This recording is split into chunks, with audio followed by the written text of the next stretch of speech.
आप लोग मुझे एक बात बताइए, क्या आप लोगों को लंबी आयु जीना और स्वस्थ रहने में आनंद नहीं आता?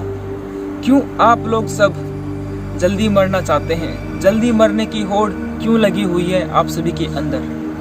मेरी बात आप सभी को थोड़ा सा अजीब लग रही होगी, किंतु ये उतना ही सत्य है जिस प्रकार से प्रत्येक स्मोकिंग की चीज के ऊपर, शराब की बोतल के ऊपर एक लाइन लिखी होती है, एक चेतावनी लिखी होती है कि यदि आप इसका सेवन करेंगे तो निश्चित ही आप बीमारियों का घर बनेंगे, निश्चित ही आपको जल्दी से मृत्यु प्राप्त होगी।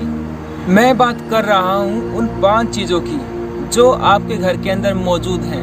ये 5 चीज़ें आपके जीवन के अंदर एक नशे की भांति घुल चुकी हैं और आप ये जानते हुए भी कि यदि मैं इन 5 चीज़ों का सेवन करूँगा तो निश्चित ही मुझे बीमारियाँ लगेंगी, मैं बीमारियों का घर बन जाऊँगा और जल्दी ही मेरी मृत्यु हो जाएगी। लेकिन उसके बाद भी आप लोग उन चीज़ों का सेवन ज़्यादा से ज़्यादा मात्रा में कर रहे हैं। तो आइए जानते हैं कि वो 5 चीज़ें कौन सी हैं जो हमें छोड़ देनी चाहिए, जिनके सेवन से हमें कैंसर जैसे महाभयंकर रोग हो जाते हैं।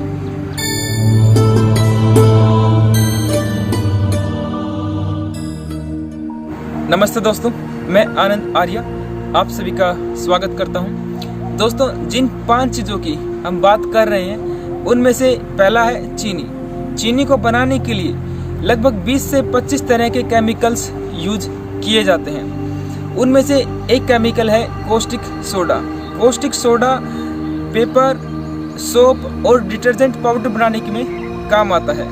दूसरा है phosphoric acid. Phosphoric acid equipment maintenance के लिए काम आता है। और चीनी हमारे शरीर के लिए कितनी नुकसानदायक है, इसको समझाने के लिए मैं आप लोगों को एक छोटी सी स्टोरी बताता हूँ कि जब चीनी को बनाया जाता है तब उसके अंदर काफ़ी मात्रा में वेस्ट मटेरियल निकलता है। तो उस वेस्ट मटेरियल के अंदर काफ़ी मात्रा में केमिकल युक्त पानी भी होता है। तो एक फैक्ट्री के अंदर जब वो केमिकल युक्त पानी छोड़ना था तो वहाँ के कर्मचारियों ने क्या किया कि पास में बने एक खेत के अंदर वो केमिकल युक्त पानी छोड़ दिया। तो उस केमिकल पानी छोड़ने से क्या हुआ कि उस खेत के अंदर लगी हुई फसल सूख गई, जल गई, वहाँ की भूमि बंजर हो गई। और जब उस किसान को पता चला, उस खेत के मालिक को पता चला, तो उसे कितना दुख हुआ होगा कि उसकी भूमि बंजर हो चुकी है। तब उस किसान ने उस कंपनी के खिलाफ एक केस दर्ज किया और उस केस दर्ज होने के पश्चात वो केस को जीता और उसे हर्जाना मिला। तो आप समझ सकते हैं कि जब उस खेत की भूमि उस पानी से इतनी बंजर हो सकती है तो हमारे शरीर का क्या हाल होता होगा। हम तो प्रतिदिन चाय में या अलग अलग चीज़ों के अंदर, स्वीट्स के अंदर चीनी को डालकर मिक्स करके खाते हैं। तो हमारे शरीर की कितनी बुरी हालत होती होगी। चीनी खाने से नपुंसकता शरीर के अंदर पैदा होती है, इसलिए भारत के अंदर इतने सारे व्यक्तियों के अंदर ये समस्या हो रही है।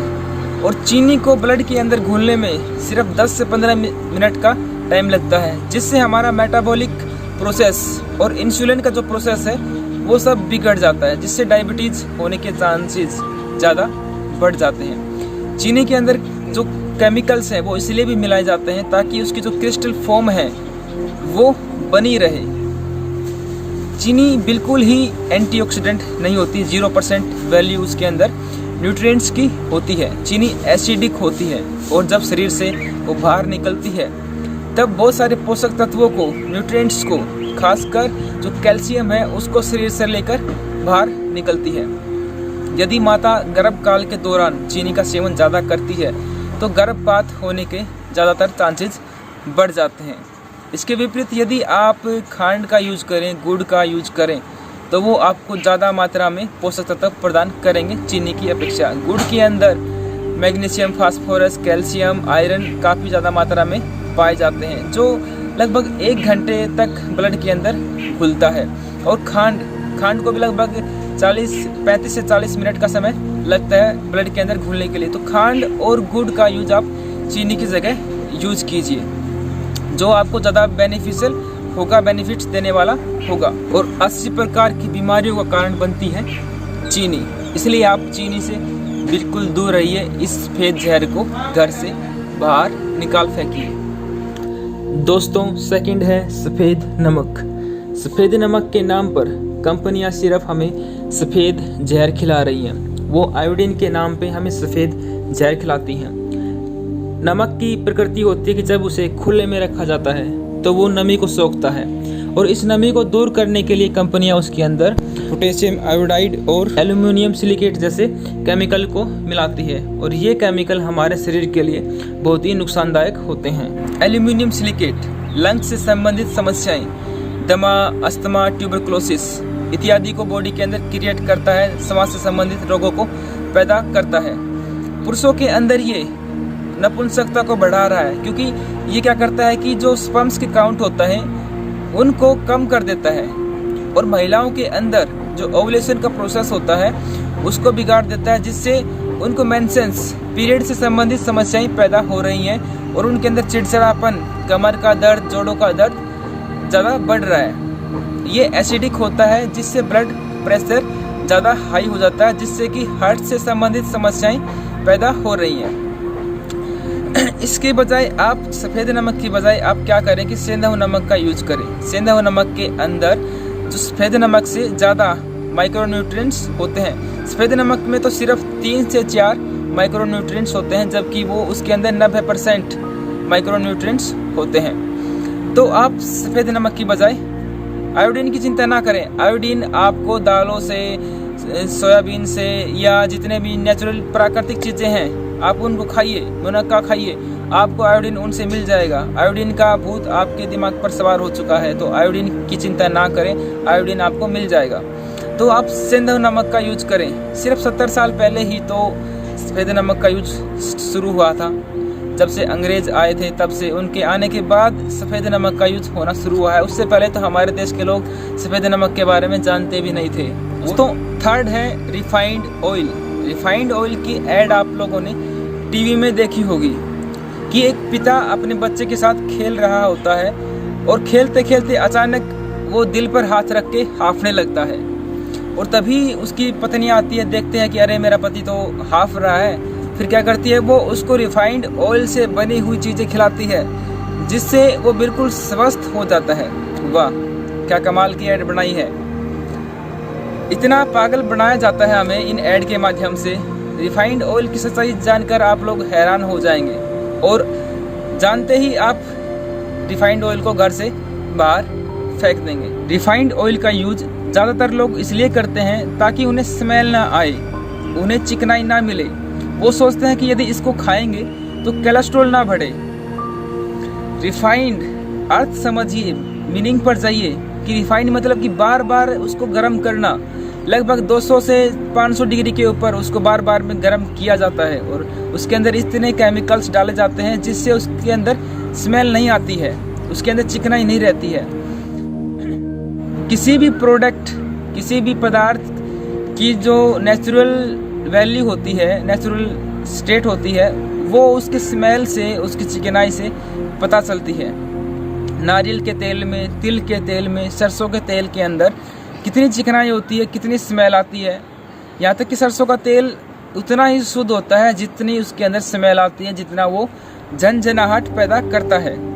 तो आप देखिए फिर रिफाइंड ऑयल कितना कचरा होता है, सिर्फ कचरा ही होता है और कुछ नहीं होता। यदि हम उसको खाएंगे तो हमारा शरीर भी कचरा बनेगा, हमारी बुद्धि भी सिर्फ कचरा ही बनेगी और कुछ नहीं बनेगी। बार बार में घर के अंदर भी हम कई बार तेल को एक चीज़ बनाते हैं, उसको सोचते हैं कि यदि बचा हुआ तेल चलो कल काम आ जाएगा। नहीं, यदि तेल बच गया है तो आप उसको दोबारा यूज मत करिए। वो बचा हुआ तेल यूज करेंगे तो वो एक तरह से जहर का काम करेगा बॉडी के अंदर। और जो ये तेल है, रिफाइंड ऑयल है, इसके अंदर सोलवेंट एक्सट्रैक्शन नाम का एक केमिकल डाला जाता है, जो क्या है, एक पेट्रोलियम पदार्थ है। आप पेट्रोल से बनी हुई कितनी चीज़ें खाते हैं, बड़ा आनंद आता होगा पेट्रोल से बनी हुई चीज़ें खाने में। नहीं, हम पेट्रोल से बनी हुई चीज़ें कुछ भी नहीं खाते हैं। तो ये जो सोलवेंट एक्सट्रैक्शन है, ये पेट्रोलियम पदार्थ है जो कि यूज़ होता है इस रिफाइंड ऑयल को बनाने में। और इसके नुकसान क्या क्या हैं? इसके नुकसान हैं dizziness, dryness, dullness, headache, nausea, weakness, unconscious, abdominal pain, पेट का दर्द, और भी एनवायरनमेंट फैक्टर्स, एनवायरनमेंट के हमारे आसपास में भी बहुत सारी चीज़ें ये प्रॉब्लम्स क्रिएट करता है। तो दोस्तों, यदि आपको तेल ही यूज करना है, तेल ही खाना है, तो आप सरसों का तेल खाइए, आप नारियल का तेल खाइए, आप तिल का तेल खाइए, जो हमारे शरीर को मजबूत बनाता है, जो निरोग बनाता है, आरोग्यता प्रदान करता है, जो हमारे मन, बुद्धि और चित्त का भी विकास करता है। और लेकिन रिफाइंड ऑयल सिर्फ हमें कचरा ही बनाएगा और कुछ भी नहीं बनाएगा, ठीक है। और इन तेलों के अंदर, तिल, नारियल और सरसों के तेल के अंदर बहुत ज़्यादा मात्रा में पोषक तत्व पाए जाते हैं, तो आप इन सभी का यूज करें। नेक्स्ट है दोस्तों, फोर्थ, चाय। चाय आजकल लोगों के जीवन का एक अभिन्न अंग बन चुकी है। चाय के बिना तो, यदि मैं आप लोगों को थोड़ा सा हार्ड शब्दों में बोलूँ तो, चाय के बिना लोगों की आजकल टॉयलेट भी नहीं उतरती है। जब वो चाय पी लेते हैं उसके बाद वो फ्रेश होने जाते हैं। तो ये उनका एक माइंड सेट हो रखा है कि चाय नहीं पियेंगे तो टॉयलेट नहीं आएगी। ऐसा कुछ भी नहीं है, बल्कि उल्टा चाय कॉन्स्टिपेशन को, कब्ज को बढ़ाती है। जब चाय बॉडी के अंदर जाती है तब आंतों के अंदर जो मल होता है उसको सुखा देती है, एसिडिक होती है, ब्लड प्रेशर को ज़्यादा बढ़ा देती है। चाय तो हमारे देश के अंदर कोई पीता ही नहीं था। अंग्रेजों के आने के बाद उन्होंने हमारे देश के लोगों को चाय पीने की आदत डाल दी। चाय गर्म देश की नहीं होती है, गर्म देश में चाय को नहीं पिया जाता है। और हमारे देश की प्रकृति कैसी है, ज़्यादातर हमारे देश के अंदर जो तापमान होता है वो गर्म रहता है। जिस देश की प्रकृति गर्म होती है वहाँ के लोगों को एसिडिक, मतलब कि चाय की आवश्यकता बिल्कुल भी नहीं है। आप लोग छाछ पिए, लस्सी पीजिए, नारियल का पानी पीजिए, नींबू की शिकंजी पीजिए, संतरे मौसमी का जूस पीजिए, जिसके अंदर भरपूर मात्रा में पोषक तत्व होते हैं। तो आप चाय बिल्कुल भी ना पिए। चाय के अंदर टैनिन और कैफीन नाम के जो केमिकल्स हैं वो पाए जाते हैं। तो ये क्या करते हैं कि कैफीन क्या करता है कि आक्रामकता पैदा करता है बॉडी के अंदर, जिससे नींद नहीं आती है। और जब एग्जाम्स टाइम होता है या बच्चे जब पढ़ते होते हैं, स्टूडेंट्स, वो क्या करते हैं कि नींद ना आए, इसलिए वो क्या करेंगे कि चलो कॉफ़ी पी ली जाए, चलो चाय पी ली जाए। तो जो कैफीन है वो नींद नहीं आने देता, वो उल्टा आक्रामकता पैदा करता है, चिड़चिड़ापन पैदा करता है। चाय आंतों को सुखा देती है, कॉन्स्टिपेशन पैदा करती है, इंडाइजेशन प्रॉब्लम होती है, हाइपर एसिडिटी होती है, हाई ब्लड प्रेशर होता है। तो बहुत सारी समस्याएं चाय से उत्पन्न होती हैं। तो आप चाय की अपेक्षा दूध का सेवन कीजिए।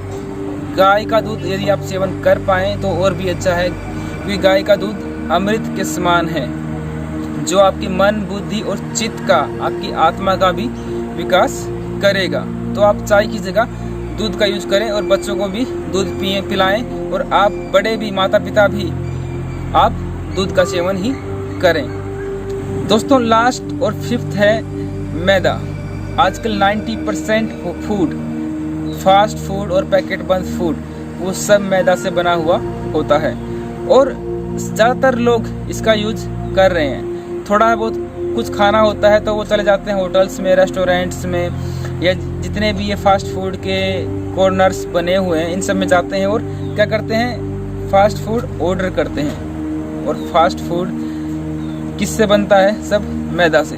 और मैदा के अंदर फाइबर और प्रोटीन नाम की जो चीज़ है, जो पोषक तत्व हैं, वो बिल्कुल ही जीरो होते हैं। इसके अंदर स्टार्च होता है, जो क्या करता है कि ओबेसिटी को बढ़ाता है, ब्लड के अंदर ग्लूकोज को ज़्यादा बढ़ा देता है, जिससे ओबेसिटी और डायबिटीज़ ज़्यादातर लोगों को मिलती है। थायराइड से संबंधित ज़्यादा समस्याएं पैदा होती हैं, और कॉन्स्टिपेशन ज़्यादा होती है, क्योंकि मैदा बहुत बारीक होता है।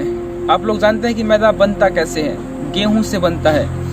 और गेहूं का जो गोल्डन पार्ट होता है, जो ऊपरी परत होती है गोल्डन वाली, उसको निकाल दिया जाता है, और उसके अंदर का जो वाइट पार्ट होता है उससे ये बनता है। और उसके अंदर कई तरह के केमिकल्स मिलाए जाते हैं ताकि वो क्या, उसके चमकदार और चिकना बन सके। और उसको बहुत ही बारीक और महीन पीसा जाता है। आपने सुना होगा जब माता पिता घर पर बोलते हैं कि जा बेटा गेहूँ पिसवा कर ला, और गेहूँ चक्की वाले को बोलना कि गेहूँ को थोड़ा सा मोटा पीसना, दरदरा पीसना। आप लोगों ने देखा होगा कि गांव में जब माता बहनें रोटियां बनाती हैं तो उनकी रोटियां मोटी मोटी सी होती हैं, जिससे उनका डाइजेशन अच्छा रहता है। और यदि आप महीन बारीक आटे की रोटी खाएंगे तो वो बारीक आटा आपकी आंतों पर चिपक जाएगा। मैदा भी कुछ इसी तरह से कार्य करता है, आंतों के ऊपर चिपक जाता है और कॉन्स्टिपेशन पैदा करता है, गैस्ट्रिक प्रॉब्लम समस्याएं, इंडाइजेशन क्रिएट करता है। तो आप बिल्कुल भी मैदा ना खाएं। मैदा से बनी हुई जितने भी फास्ट फूड हैं, पैकेट बंद फूड्स हैं, उन सब से दूर रहिए, उन सबको खाना बंद कीजिए। आप नेचुरल फल फ्रूट खाइए, घर में बनी हुई साग सब्जी रोटी खाइए, और रोटी जिस आटे से बनती है वो आटा आपका मोटा पिसा हुआ हो, दरदरा पिसा हुआ हो, जो कि रोटी खाएं तो आपके लिए ज़्यादा बेनिफिशियल होंगी, मेसी रोटी खाएं तो ज़्यादा बेनिफिशियल होंगी। तो आप इन सब 5 चीज़ों से बिल्कुल दूर रहिए। ये आपकी समस्याओं का सबसे बड़ा कारण है। आपके घर में जितनी भी बीमारियां पैदा हो रही हैं उन सब का जो सबसे बड़ा कारण है ये 5 चीज़ें हैं। और इन्हीं सब से हार्ट की problem, nervous system, excretory system, digestive system, blood circulatory system, सब समस्याएं इन्हीं से पैदा हो रही हैं। तो आप इन 5 चीज़ों से दूर रहिए और बिल्कुल स्वस्थ रहिए, हेल्दी रहिए। मेरा काम था आप लोगों को बताना, मैंने आप लोगों को बताया है। बाकी चूज आपको करना है व्हाट यू वांट, हेल्थ और डिजीज, दोनों में से आप एक चूज कर सकते हैं। मैं कहूँगा आप लोगों को कि आप लोग हेल्थ को चूज कीजिए, और हेल्थ को चूज करने के लिए आप लोगों को ये 5 चीज़ें छोड़नी पड़ेंगी। तो मिलते हैं नेक्स्ट वीडियो में, तब तक सुखी रहें, स्वस्थ रहें। नमस्ते, धन्यवाद, जय हिंद, जय भारत।